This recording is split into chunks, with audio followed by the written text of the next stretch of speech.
18 কোটি মানুষ এই দেশের সন্তান। আমি 3জন সন্তানকে নিয়ে কথা বলবো, বেশি কথা বলবো না ভাই, ভিতরে কষ্ট দুঃখে বুঝছেন বুক ফাইটা যাইতেছে।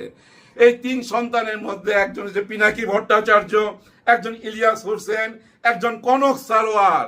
স্যার, মা অসুস্থ, আপনারা কেন বিদেশে, কেন আপনারা আসেন না? আসেন, এই মুহূর্তে চলে আসেন, আজকে রওনা দেন, নাইলে এই দেশ বাঁচবে না। এই দেশ আবার স্যার ওই ভারতের দালালদের হাতে চলে যাচ্ছে, চলে যাবে স্যার। ইউনূস স্যার যদি চলে যায়, আমরা হতভাগা জাতি আবার সেই গোলামির জিঞ্জির হাতে পায়ে পড়তে হবে। কোনো উপায় নাই, কেউ বাঁচাইতে পারবে না আমাদেরকে। স্যার, আপনারা চলে আসেন বিদেশ থেকে। ইলিয়াস হোসেন সাহেব, প্লিজ সবকিছু ত্যাগ করে দেশ বাঁচান।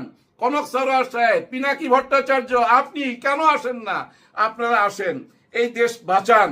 আপনাদেরকে উপদেষ্টা হিসাবে দেখতে চাই, আমরা দেখতে চাই sir. Doctor Mohammad Yunus sir, এই 3জনকে ডাকেন, আপনি ডাকলে আসবে, আমাদের কথা তো ওনারা আসবে না। আপনি শুধু একটা বার বলেন তোমরা 3জন আসো, এই 3জন মানুষ আসলে স্যার দেশের চেহারা বদলে যাবে, আপনার শক্তি বৃদ্ধি পাবে স্যার। এই 3জন মানুষ যে শক্তিটা আপনাকে দিবে, পুরা দেশের মানুষ সেই শক্তিটা আমরা দিতে পারছি না। আমরা আপনাদেরকে সাপোর্ট করি, হয়তো এই ভিডিওতে কথা বলি, কিন্তু রাস্তায় নাইমে আমরা ডাকলে কে আসবে স্যার? আমরা তো কোনো দল করি না, আমাদের কোনো দল নাই স্যার। কিভাবে আপনার উপকার করুম, কিভাবে আপনার পাশে দাঁড়াবো স্যার, বলেন আপনি।